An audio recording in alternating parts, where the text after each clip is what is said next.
Welcome to Telugu education tips YouTube channel. Friends, వాళ్ళ వీడియోలో నేను మీతో డిస్కస్ అవుతున్న టాపిక్ ఏంటంటే ఏపీఐసెట్ 2025 రిలేటెడ్గా ఇప్పుడు నేను చెప్పే ఏవైతే 2 డాక్యుమెంట్స్ ఉన్నాయో ఈ 2 డాక్యుమెంట్స్ అనేది డెఫినెట్గా మీ దగ్గర అయితే ఉండాలి. లేకపోయినట్టయితే సీట్ అన్నది రాదు. ఇన్కేస్ సీట్ యూనివర్సిటీలో వచ్చినా కూడా ఫీజు రింబర్స్మెంట్ అన్నది రాదు. ఈ కాన్సెప్ట్ అన్నది నేను వీడియోలో ఎక్స్ప్లెయిన్ చేస్తాను. సో వీడియో అనేది ఇంట్రెస్టింగ్గా యూస్ఫుల్గా ఉంటుంది. పూర్తిగా చూడడానికి అయితే ట్రై చేయండి. ఇక టాపిక్ అయితే స్టార్ట్ చేసే ముందు నా చిన్న రిక్వెస్ట్ ఏంటంటే ఇప్పటివరకు మన తెలుగు ఎడ్యుకేషన్ టిప్స్ యూట్యూబ్ ఛానల్ని మీరు ఎవరైనా సబ్స్క్రైబ్ చేయకుండా చూస్తున్నట్టే మీకు యూస్ఫుల్ అయ్యే ఇలాంటి ఎన్నో వీడియోస్ కోసం అయితే సబ్స్క్రైబ్ చేసుకోండి. ఫ్రెండ్స్, ఇక టాపిక్లోకి వచ్చేసినట్టయితే మెయిన్గా మనకు ఐసెట్ 2025 రిలేటెడ్గా సీట్ రావడానికి ఒక రకమైన డాక్యుమెంట్ అవసరం అవుతుంది. ఫ్రీ సీట్ రావడానికి ఇంకొక రకమైన డాక్యుమెంట్ అవసరం అవుతుంది.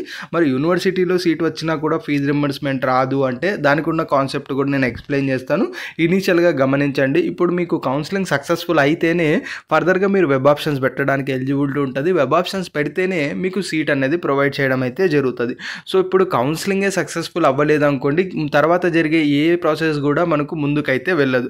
సో కాబట్టి ఫస్ట్ సర్టిఫికేట్ వెరిఫికేషన్ సక్సెస్ఫుల్గా కంప్లీట్ అవ్వాలి. సర్టిఫికేట్ వెరిఫికేషన్ సక్సెస్ఫుల్గా కంప్లీట్ అవ్వాలి అంటే కావాల్సిన ఏకైక డాక్యుమెంట్ ఏంటి అంటే సిఎంఎం, కన్సాలిడేటెడ్ మార్క్స్ మెమో. ఖచ్చితంగా ఈ డాక్యుమెంట్ అనేది మీ దగ్గర అయితే ఉండాలి.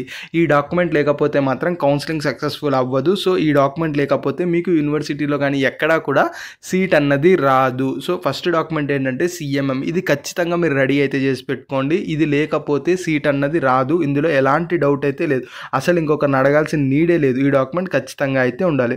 ఇక సెకండ్ డాక్యుమెంట్ ఏంటి, దాని గురించి మాట్లాడే ముందు అసలు యూనివర్సిటీలో సీట్ వస్తే ఫీజు రింబర్స్మెంట్ రాదు ఏంటి ఆ కాన్సెప్ట్ అన్నది మనం మాట్లాడుకుందాం.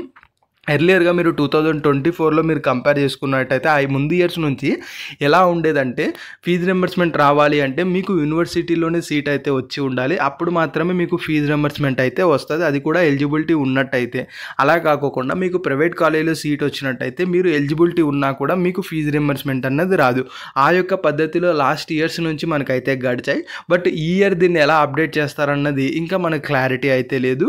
మనకు ఓవరాల్గా ఫుల్ డీటెయిల్స్ ఏవైతే మనకు నోటిఫికేషన్ వచ్చి అందులో కంప్లీట్ డీటెయిల్స్ వచ్చిన తర్వాత మనకు అర్థమైతే అవుతుంది వాళ్ళు ఎలా ప్రొసీడ్ అవుతున్నారు, ఏ జీవో నెంబర్ని బేస్ చేసుకొని ప్రొసీడ్ అవుతున్నారు అని చెప్పి మనకు అర్థమైతే అవుతుంది. దాన్ని బట్టి క్లియర్ ఐడియా అయితే వస్తుంది. బట్ యాజ్ ఆఫ్ నో ముందు ఉన్న ఏదైతే ప్రాసెస్ ఉందో దాని విధంగా మనం చూసుకున్నట్టయితే ప్రైవేట్ కాలేజీలో మీకు సీట్ వస్తే ఫీజు రింబర్స్మెంట్ రాదు. కేవలం యూనివర్సిటీస్లో సీట్ వస్తేనే మీకు ఫీజు రింబర్స్మెంట్ అనేది వస్తుంది. సో ఇప్పుడు నేను ఆ కాన్సెప్ట్ ఎక్స్ప్లెయిన్ చేస్తున్నాను. అగైన్ కమింగ్ ఏదైనా గవర్నమెంట్ వాళ్ళు చేంజ్ చేసి మీరు ప్రైవేట్ కాలేజ్ యూనివర్సిటీస్ ఎక్కడ జాయిన్ అయినా కూడా మేము ఫీజు రింబర్స్మెంట్ అయితే ప్రొవైడ్ చేస్తాము అంటే అప్పుడు ఆ క్యాలిక్యులేషన్ అనేది డిఫరెంట్గా అయితే ఉంటుంది. బట్ దానికైనా ఇప్పుడు యూనివర్సిటీలో వచ్చి ఫ్రీ సీట్ రాకపోవడానికైనా కావాల్సింది ఒక్కటే డాక్యుమెంటే ఉంటుంది. 2 సిమిలర్ డాక్యుమెంటే ఉంటుంది. కాబట్టి అల్టిమేట్గా ఈ డాక్యుమెంట్ అనేది రెడీ చేసి పెట్టుకోవాల్సి ఉంటుంది. సో కాన్సెప్ట్ అయితే అర్థమైంది కదా.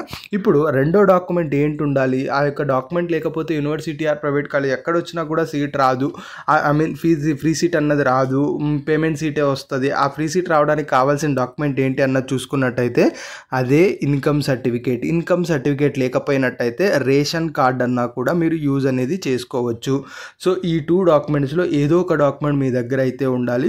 ఈ డాక్యుమెంట్ లేదు అన్నప్పుడు మీకు యూనివర్సిటీలో సీట్ వచ్చినా ఆర్ఎల్స్ ఇప్పుడు అగైన్ ఇయర్ ఏమన్నా చేంజ్ అయ్యి ప్రైవేట్ కాలేజీలో సీట్ వచ్చినా కూడా ఫీజు రింబర్స్మెంట్ అన్నది రాదు. ఫీజు రింబర్స్మెంట్ రాకోకుండా మీరు యూనివర్సిటీస్లో ఆర్ బయట ప్రైవేట్ కాలేజీలో చదవాలి అంటే త్రూ ఐసెట్ అయితే మాత్రం ఖచ్చితంగా 30,000 వరకు ఫీజు అయితే ఉంటుంది. Depends on college.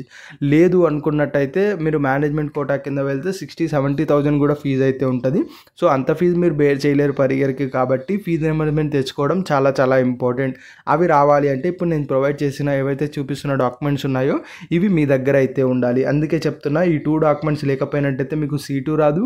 In case seat వచ్చినా కూడా ఫ్రీ సీట్ అన్నది రాదు. సో ఈ 2 డాక్యుమెంట్స్ ఖచ్చితంగా మీరు ప్రొవైడ్ అయితే చేయండి. కౌన్సిలింగ్లో డెఫినెట్గా మీరు సీట్ అండ్ ఫ్రీ సీట్ 2 కూడా మీరైతే తెచ్చుకోండి. ఇది ఫ్రెండ్స్ మెయిన్గా వీడియోలో అయితే తెలుసుకున్నది. వీడియో నచ్చినట్లయితే లైక్ చేయండి. మరి ముఖ్యంగా మన తెలుగు ఎడ్యుకేషన్ టిప్స్ యూట్యూబ్ ఛానల్ని మీరు ఎవరైనా సబ్స్క్రైబ్ చేయకుండా చూస్తున్నట్లయితే మీకు యూస్ఫుల్ అయ్యే ఇలాంటి ఎన్నో వీడియోస్ కోసం అయితే సబ్స్క్రైబ్ చేసుకోండి.